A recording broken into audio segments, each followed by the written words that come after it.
dalam sorga, di hadapan-Mu ya Tuhan, kami mengaku bahwa kami tidak dapat berjalan sendiri tanpa Engkau Bapa. Kami mengucap syukur dan berterima kasih kepada-Mu sampai kepada saat ini Tuhan, Engkau tetap menuntun setiap langkah perjalanan hidup kami.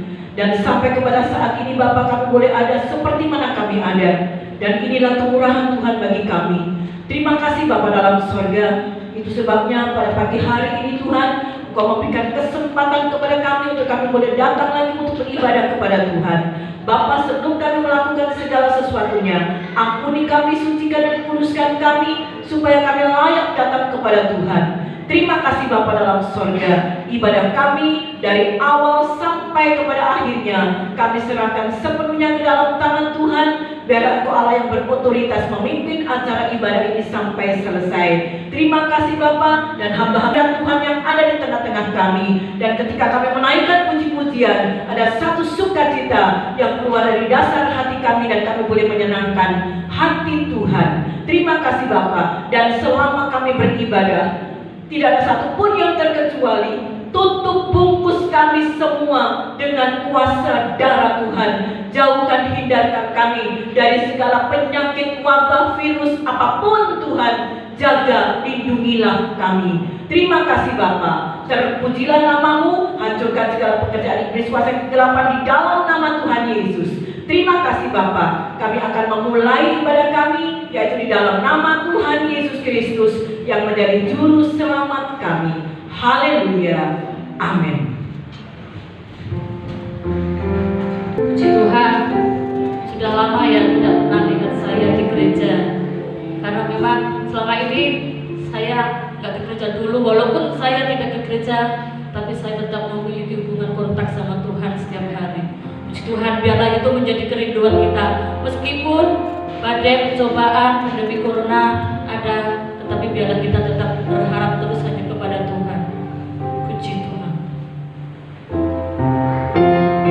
Kami mau memuji Engkau ya Bapa, karena hanya Engkau saja yang layak kami puji dan kami sembah. Engkaulah Tuhan kami dalam kehidupan kami.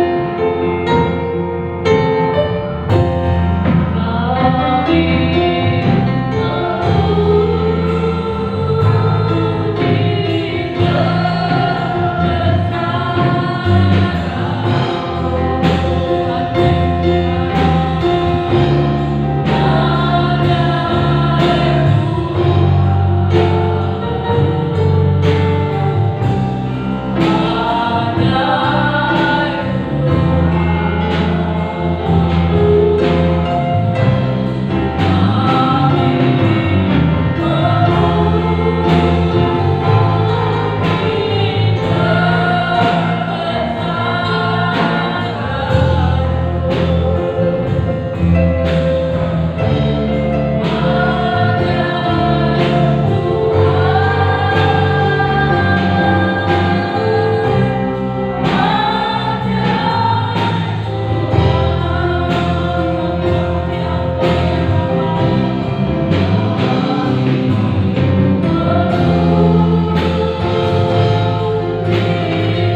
saat ini Bapa, kami membuka hati kami kepada Tuhan untuk diisi dengan kebenaran firman Tuhan. Kami berserah penuh di hadapan hadirat Tuhan. Engkau akan ambil alih seluruh kehidupan kami. Kuasailah hati kami, pikiran kami, supaya firman Tuhan boleh masuk di dalam kehidupan kami. Terima kasih Bapak, BL Singer yang sudah memandu kami. Tuhan Yesus memberkati. Tibalah saatnya bagi kami akan mendengarkan kebenaran firman Tuhan. Kami yakin dan percaya hikmat Tuhan akan mengurapi kami semuanya, sehingga firman-Mu boleh. Amin. Silakan Ibu. Puji nama Tuhan. Saudara yang kekasih, saya ucapkan selamat pagi, selamat kita beribadah, dan selamat kita akan sama-sama menikmati renungan firman Tuhan. Ya, puji nama Tuhan, saudara yang kekasih. Ya, rasanya kita ini terus memuji Tuhan. Loh, puji-pujiannya kok cuma 2, 3 gitu. Ya saudara, karena saat ini masih dalam transisi ya, masih transisi normal. Jadi ibadahnya pun masih dibatasi ya. Jumlah kehadiran 40% dari tempat duduk ya. Saudara, di sini saya tidak pakai absen. Kalau di gereja adalah seperti wabah yang mendunia. Nah, inilah bahwa kita yakin penggenapan firman Tuhan, ya dan amin. Bahwa sebelum kedatangan Tuhan akan terjadi seperti itu. Gempa bumi bukan hanya di Indonesia, tetapi di seluruh dunia. Ya, semua kejadian-kejadian ini menimpa seluruh dunia. Yang ini mengingatkan kepada kita semua bahwa firman Tuhan itu adalah ya dan amin. Inilah tanda-tanda kedatangan Tuhan. Ya saudara, kalau saya berbicara seperti ini, waduh takut ya saudara. Waduh gimana nanti antikris. Waduh bagaimana seperti yang sudah disampaikan oleh Bapak Elifati tentang 666. Saudara tidak usah takut. Saudara tetap semangat di dalam Tuhan. Karena kalau kita patah semangat, wah kita tidak akan mendapatkan apa-apa dari Tuhan. Baik saudara, mari pada pagi hari ini ya kita akan sama-sama melihat satu kebenaran firman Tuhan yang terdapat dalam Amsal 17 ayat yang ke-22.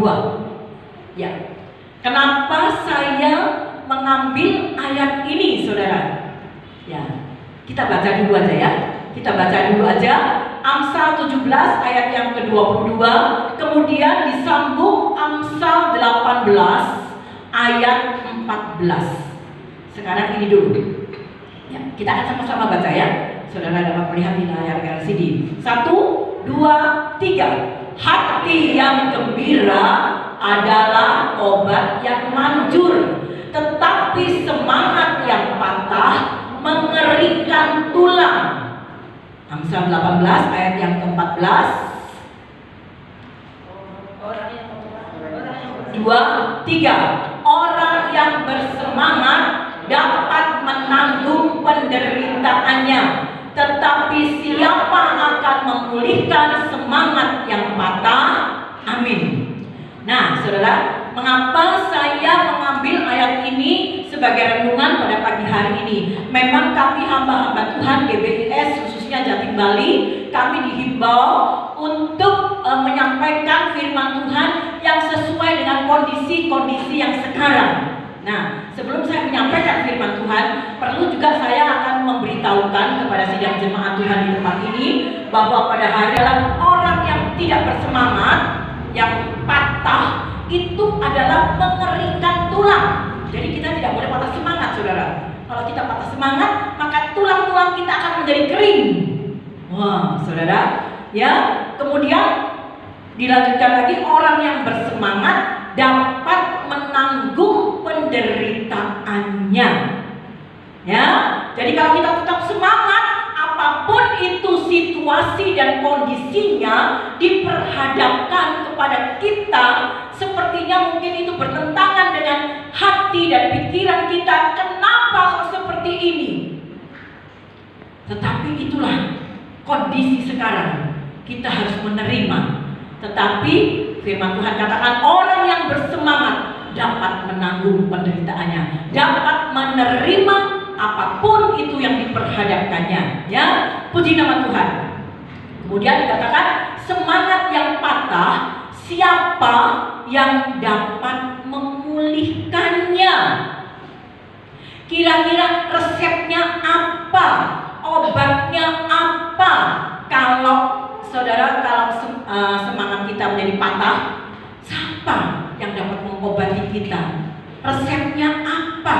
Saudara, apa arti semangat sebelumnya ya? Apa arti semangat? Arti semangat itu adalah memotivasi mereka yang menghadapi misalnya orang sakit, misalnya bisnis kita lagi loyo ya, bisnis kita lagi nggak stabil gitu ya saudara ya. Atau kita berhadapan dengan orang yang lagi frustasi. Nah, disitulah kita akan berkata, ayo maju, ayo bergerak, ayo semangat, ayo jangan diam. Itu kita memotivasi kepada mereka yang sedang menghadapi seperti itu saudara ya. Nah, semangat apa sekarang saudara? Semangat apa? Saudara, tentunya semangat untuk kita bisa menjalani hidup ini sekalipun itu sukar sulit rasanya. Ya, semangat untuk menjalani hidup, semangat untuk bisa menerima dan menghadapi kenyataan hidup. Sekarang ini memang kita diperhadapkan dengan kenyataan hidup yang sepertinya tidak sesuai dengan apa yang kita mau. Ya betul kan saudara ya? Saudara, tetapi itulah yang ada saat ini. Inilah yang terjadi, kondisi-kondisi inilah yang terjadi pada saat-saat ini. Saudara mau memberontak kepada siapa? Firman Tuhan katakan juga semakin hari keadaan dunia akan semakin hari semakin sulit dan sukar. Dan dunia tidak akan semakin membaik. Dan inilah memang keadaannya. Dan inilah juga yang harus kita alami. Dan kita harus masuk di dalamnya. Saudara yang kekasih, ya kalau orang sudah tidak bersemangat lagi, waduh, nggak tahu ya saudara ya. Orang yang tidak bersemangat lagi itu istilah peribahasanya apa ya? Orang yang tidak bersemangat itu apa ya? Hidup enggan, mati tidak mau. Ya apa itu ya saudara ya? Nah saudara, memang hidup di dunia ini penuh dengan warna-warna kehidupan. Ya, katakanlah dunia ini panggung sandiwara. Ya, ada suka, ada duka, ada kebahagiaan, ada penderitaan, ada keberhasilan, ada kegagalan, ada berkat, ada krisis. Ya saudara, ada sakit, ada apa lagi saudara? Ada sehat. Sekarang ini orang pada takut saudara, takut sakit. Makanya saudara dihimbau, kalau cuma sakit biasa-biasa, wes obat tono sendiri aja ya. Jaga imun, stamina, kekebalan. Ya, dianjurkan harus setiap hari minum vitamin C, vitamin E. Ya, saudara, kalau saya tidak mau minum vitamin C, saudara, saya lebih baik minum jeruk, lemon setiap hari untuk menjaga stamina ya, saudara ya. Nah, saudara yang kekasih, ya memang itulah ya. Kita rasanya tidak mau sakit sekarang. Sakit sedikit, waduh, saudara kalau melihat dengar kesaksiannya dari keluarga Bapak David, waduh, Ibu Susi itu orangnya, saudara tahu Ibu Susi itu cirinya apa orangnya? Suka humor ya. Nah, suka humor. Tapi begitulah karena sakitnya, mungkin karena sudah sakitnya yang agak parah atau bagaimana ya, saya tidak tahu, saya tidak mau menghakimi para dokter dan para perawat, saya tidak mau menghakimi, tetapi sampai keluarga ini menjadi gemes, menjadi jengkel. Ayo ini dan gini, mana? Alasannya, dokternya lagi rapat. Loh, dibilang seperti itu. Padahal sudah apa ya saudara ya? Keluarga, ayo ini kayak apa? Ayo. Nah saudara, ya memang seperti itu yang penting saudara. Ya, puji nama Tuhan. Ya, dengan adanya kehidupan sekarang ini saudara, ini semuanya akan mempengaruhi semangat hidup seseorang. Ya, bisa mempengaruhi saudara. Ya, kondisi manusia memang tidak sama. Ya, ada yang menghadapi satu pergumulan, menjalani kenyataan hidup yang pahit, waduh, tetap tegar. Ya, tetap humor. Sekalipun ini di dalamnya ini hati ini sudah hancur, tapi tidak mau dipertunjukkan kepada mereka. Ya, tetap guyu-guyu, mesem-mesem, padahal hatinya itu hancur loh saudara. Ada banyak yang orang seperti itu, bisa, ya. Jadi saudara, orang tidak sama kondisinya. Ada yang menghadapi semua masalah pergumulan itu tetap tegar, tetap kuat, tetap bisa humor. Namun saudara, tidak sedikit juga. Kalau tidak sedikit berarti apa saudara? Banyak ya.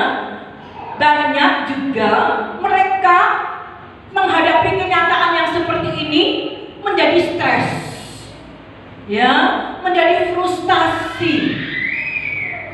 Menjadi apa lagi saudara? Depresi, kecewa. Wah, ini saudara. Kalau sudah seperti itu, stres, depresi, kecewa, lama-lama mempengaruhi imannya apa tidak saudara? Ada orang yang tegar, tapi ada orang yang wes gak gereja-gerejoan, wes gak doa-doaan, wes gak semuanya, gak Tuhan-Tuhanan mungkin saudara. Apa? Mempengaruhi imannya saudara? Mempengaruhi, ya. Kemudian imannya menjadi goyah. Nah saudara yang kekasih, ketika itu terjadi pada hidup seseorang, timbul dalam benak kita, timbul dalam hati kita. Kalau itu sudah terjadi dalam kehidupan kita saudara, timbullah dalam hati, timbullah dalam pemikiran kita. Di mana Tuhan? Sekalipun tidak terucap, tetapi dalam hati kita mungkin berkata seperti itu. Tuhan, Engkau di mana Tuhan? Aku seperti ini kok Tuhan tidak lihat aku. Kenapa Tuhan kok diem main? Mengapa Tuhan ini harus terjadi dalam hidupku? Dan banyak-banyak hal lain lagi ya saudara. Pertanyaan-pertanyaan yang timbul dalam benak dan pikiran kita. Yang semuanya itu apa saudara? Sebagai wujud ketidakpuasan, sebagai wujud kita protes kepada siapa? Kepada Tuhan. Wow saudara, kalau saudara protes kepada saya sebagai bugemnya, silahkan saudara protes. Tetapi ini saudara protes kepada Tuhan. Saudara yang kekasih, ingat ya, firman Tuhan katakan orang yang bersemangat itu dapat menanggung penderitaannya. Jadi sekalipun menderita, sekalipun dalam pergumulan saudara, dia tidak akan mempersalahkan siapa-siapa, terlebih mempersalahkan Tuhan. Dia akan diam, dia akan berdoa, dia akan berintrospeksi diri. Saudara yang kekasih di dalam Tuhan, ya. Tetapi firman Tuhan tadi katakan, semangat yang patah, siapa yang dapat memulihkannya? Ya, apakah ada obatnya, saudara? Ya, ada. Semua apa yang terjadi dalam kehidupan kita ada solusinya. Apa solusinya? Di mana solusinya? Di dalam firman Tuhan. Saudara, tetapi untuk mencari solusi, untuk kita mendapatkan jalan keluar itu saudara, ini harus ada kerjasama antara kita dengan Tuhan. Harus ada kerjasama. Kita tahu, kita yakin bahwa Allah sanggup dan bisa memulihkan segala sesuatu yang kita hadapi. Apapun itu keadaannya, Tuhan sanggup dan bisa melakukan semuanya. Cuman sekarang yang jadi masalah, ada kerjasama dengan kita. Bagaimana dengan manusianya? Bagaimana dengan kitanya ini saudara? Tuhan mau memulihkan, Tuhan mau memberikan jalan keluar, tetapi bagaimanakah kitanya? Saudara, semua yang ada di dalam dunia ini saudara, tidak ada yang kekal, tidak ada. Ya, artinya semua dapat terjadi perubahan. Situasi, kondisi dapat berubah, iklim dapat berubah. Hati manusia, bagaimana saudara kalau hati manusia bisa berubah? Hati saya, saudara menilai hati saya bisa berubah? Bisa. Iman manusia dapat berubah? Bisa. Ya, itu sebabnya firman Tuhan mengingatkan kepada kita, karena segala-segalanya itu bisa berubah, apatah lagi di iman yang merupakan puncak dari kehidupan kita, yang penentu antara hubungan kita dengan Tuhan itu adalah iman kita. Padahal iman kita bisa berubah karena situasi dan kondisi yang kita hadapi. Apa firman Tuhan ingatkan apa kepada kita? Buka dalam Kolose pasal 1 ayat yang ke-23. Kolose pasal 1 ayat yang ke-23. Ya. Demikian bunyi firman Tuhan. Sebab itu kamu harus bertekun dalam iman, tetap teguh dan tidak bergoncang, dan jangan mau digeser dari pengharapan Injil yang telah kamu dengar dan yang telah dikabarkan di seluruh alam di bawah langit, dan yang aku ini Paulus telah menjadi pelayannya. Ya saudara, harus bertekun di dalam iman. Ya, jadi iman kita ini harus bertambah, bertumbuh, bertambah teguh, tidak goncang.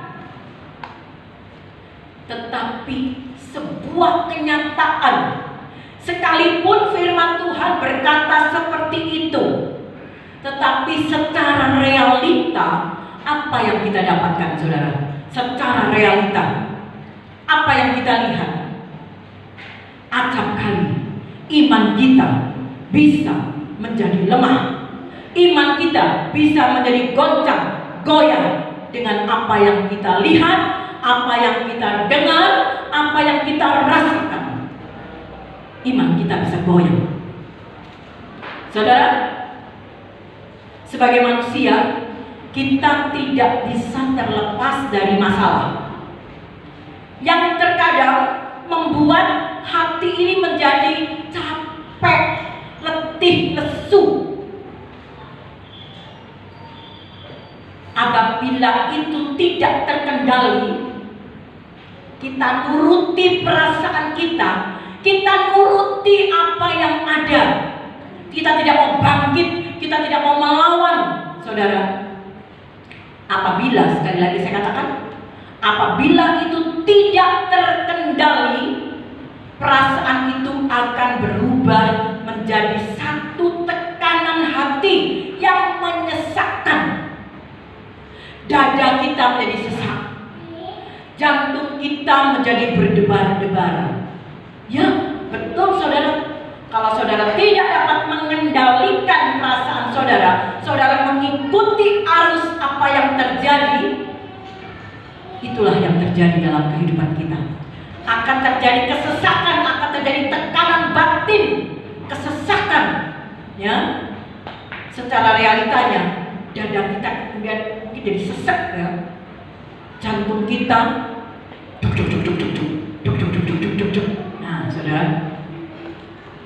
Dan itulah kemudian yang mengakibatkan seseorang menjadi apa saudara? Coba kalau diteruskan, dada sesak, terus jantung terus-terusan begitu. Kira-kira bagaimana saudara? Apa yang terjadi pada diri kita?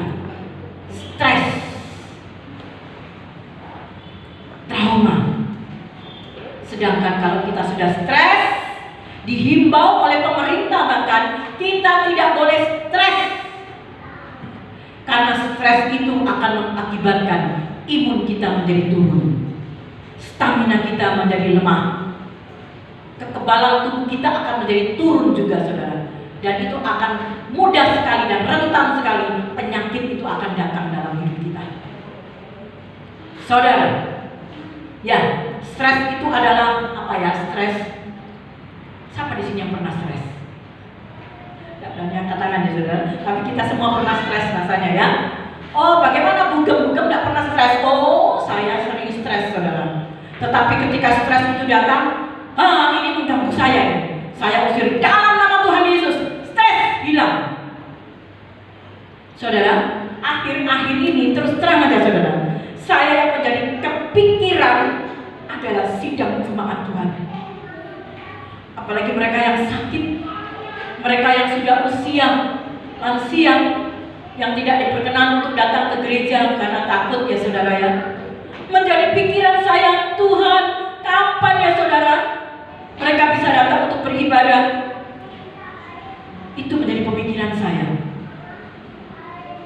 Tapi saya selalu kontak saudara kepada mereka-mereka yang lansia, ya. Dan kalau pada waktu perjamuan suci saya harus datang kepada mereka, saya akan layani bagi mereka yang sakit. Saudara yang kekasih di dalam Tuhan. Jadi stres itu saudara adalah suasana hati yang buruk. Dan ini bila berkepanjangan, nah ini akan menjadi putus asa, akan menjadi kecewa, dan kemudian cenderung menyalahkan diri kita sendiri. Ya, wes menyalahkan diri kita sendiri. Keton aku lopo wis kok sampai gereja, sudah tidak usah doa, menyalahkan diri kita sendiri saudara. Nah sekarang apa solusinya? Bagaimana saudara? Kita harus mencari solusi ini. Ketika dalam suasana seperti inilah memang iman seseorang bisa diukur nilainya. Ketika kita sudah anjlok, kita sudah kecewa, kita sudah frustasi, ya, stres yang berat, disinilah kita dapat mengukur kadar nilai iman seseorang. Jangan menghakimi saudara, tetapi disinilah letaknya saudara. Ya, nah sekarang bagaimana saudara caranya supaya iman kita tetap dalam standarnya Tuhan, bukan standarnya bugem, bukan standarnya hamba-hamba Tuhan, bukan saudara. Tetapi bagaimana sekarang caranya supaya iman kita ini tetap dalam standarnya Tuhan. Tuhan punya standar saudara untuk iman kita. Ya saudara, ya satu-satunya cara, tidak ada jalan yang lain, dan satu-satunya adalah kita harus hidup dekat dengan siapa saudara? Dengan Tuhan. Itu satu-satunya cara iman kita supaya tetap kuat, iman kita dalam standarnya Tuhan, yaitu kita harus hidup dekat dengan Tuhan. Coba cepat dibaca aja ya, cepat dibuka. Mazmur 63 ayat yang ke-9. Di situ dikatakan apa saudara? Ya kurang sedikit aja ya, karena waktunya tidak boleh lebih dari 2 jam. Masih saudara? Gimana? Iya saya kepingin loh hidup dekat dengan Tuhan, tapi apa ya caranya ya? Nah ini, jiwaku bukan tubuhku, jiwaku, pikiran, kehendak, perasaan. Jiwaku melekat kepadamu. Mu siapa saudara? Mu Tuhan. Tangan kananmu, mu siapa saudara? Mu Tuhan. Ya, jiwaku melekat kepada Tuhan. Tangan kanan Tuhan yang selalu menopang siapa saudara? Menopang aku kecil. Siapa itu aku? Saudara dan saya. Jadi kalau jiwa kita melekat kepada Tuhan, maka tangan Tuhan akan selalu menopang hidup kita. Ada satu pujian, tangannya, apabila kita jatuh tidak akan sampai tergeletak, saudara. Tuhan akan selalu menopang kita. Ya, saudara, bagi orang yang hidup dalam persekutuan dengan Tuhan, imannya tidak akan menjadi goyah. Jiwaku melekat itu ada persekutuan dengan Tuhan. Saudara, ini yang selalu dalam doa saya selalu bilang, Tuhan tolong sidang jemaat supaya mereka tetap bersekutu dengan Tuhan. Di tengah-tengah kesibukan mereka, mereka boleh tetap terus bersekutu dengan Tuhan. Di tengah-tengah mereka menikmati semua yang ada yang Tuhan berikan, supaya mereka tetap ingat kepada Tuhan, tetap terus bersekutu dengan Tuhan. Saudara, jangan lupa ya saudara ya, pesan saya sebagai gembala sidang, coba saudara, justru hari-hari inilah mari kita mau mendekatkan diri kepada Tuhan. Selalu ada persekutuan dengan Tuhan. Apa persekutuan dengan Tuhan? Silakan saudara berdoa, silakan saudara membaca Alkitab. Dan koper saudara mau buka Alkitab, buka HP saudara. Di sana ada apa ya saudara? Ya macam-macam tentang hal-hal yang rohani. Silakan saudara baca. Saudara, kalau kita bersekutu dengan Tuhan, iman kita tidak akan menjadi goyah. Mengapa saudara? Karena dia tahu bahwa Tuhan itu adalah gunung batu dan keselamatan dalam hidupnya. Saudara, saudara tahu dalam Alkitab ada tokoh Alkitab, orang yang sudah diurapi saudara, tapi pernah stres. Kira-kira siapa saudara? Adalah Daud. Semua tahu ceritanya Daud. Daud pernah stres. Tetapi bagaimana? Apakah Daud kemudian larut di dalam kestresannya, kefrustasiannya, kekecewaannya? Tidak, saudara. Tindakan, langkah yang diambil adalah segera dia mendekatkan diri kepada Tuhan. Ya, tidak usah kita baca, saudara sudah hafal semua. Mazmur 62 ayat yang kedua. Hanya dekat Allah saja aku tenang.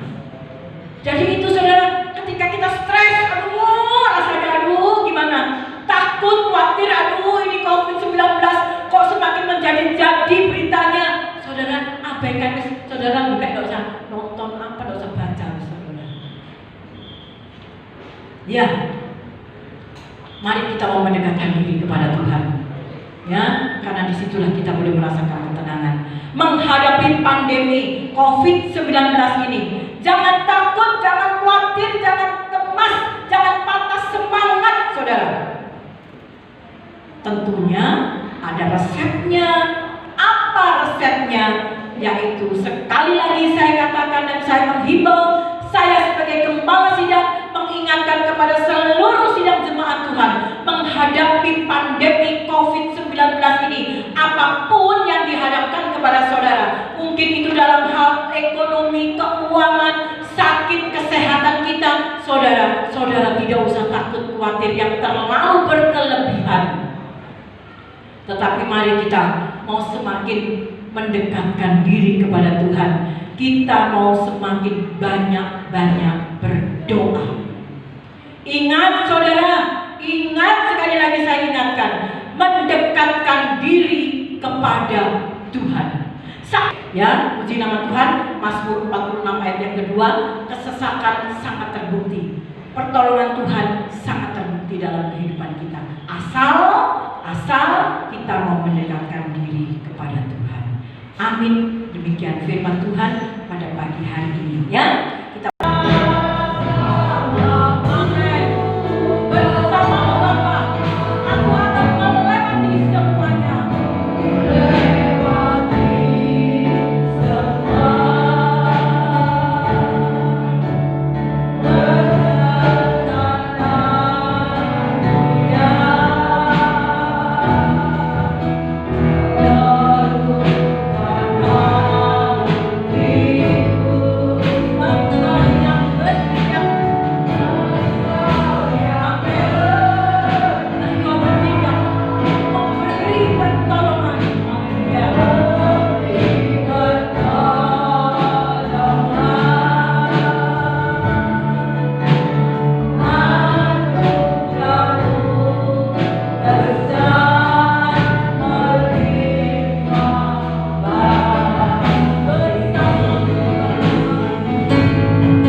dalam surga, tiada kata lain selain ucapan terima kasih yang kami naikkan di hadapan Tuhan.